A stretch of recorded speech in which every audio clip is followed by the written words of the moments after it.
இறக்காமம் பிரதேசத்தில் பல்துறைகளிலும் சாதனை படைத்த கல்வியலாளர்களை பாராட்டி கௌரவிக்கும் நிகழ்வு இறக்காமம் பிரதேச சபை அஷ்ரப் ஞாபகார்த்த மண்டபத்தில் இடம்பெற்றது. இறக்காமம் பிரதேச சமூக மற்றும் கல்வி நலன்புரி அமைப்பின் தலைவர் எம் அஸ்லம் தலைமையில் இடம்பெற்ற நிகழ்வில் பல்துறை சாதனையாளர்கள் 66 பேர் கௌரவிக்கப்பட்டனர்.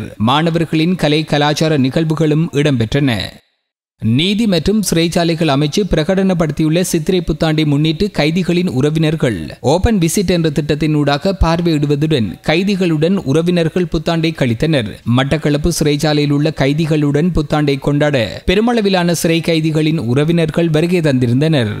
வரலாற்றில் முதல் தடவையாக அலுவலக அதிகாரிகள் உத்தியோகத்தர்கள் மற்றும் ஊழியர்களை ஊக்குவித்து பாராட்டி கௌரவிக்கும் விசேட நிகழ்வொன்று மட்டக்களப்பு ஏறாவூர் நகர பிரதேச செயலகத்தின் ஏற்பாட்டில் இடம்பெற்றது. பிரதேச செயலாளர் SH முசம்மில் தலைமையில் இடம்பெற்ற நிகழ்வில் இவ்வாண்டு முதற்காலாண்டில் மிக குறைந்த நேரத்தில் பொதுமக்களுக்கு சிறப்பான சேவைகளை வழங்கிய கிளைகள் பாராட்டி விருது வழங்கப்பட்டதுடன் பொதுமக்களுக்கு திருப்திகரமான சேவையினை வழங்கிய ஊழியர்கள் பாராட்டி கௌரவிக்கப்பட்டனர்.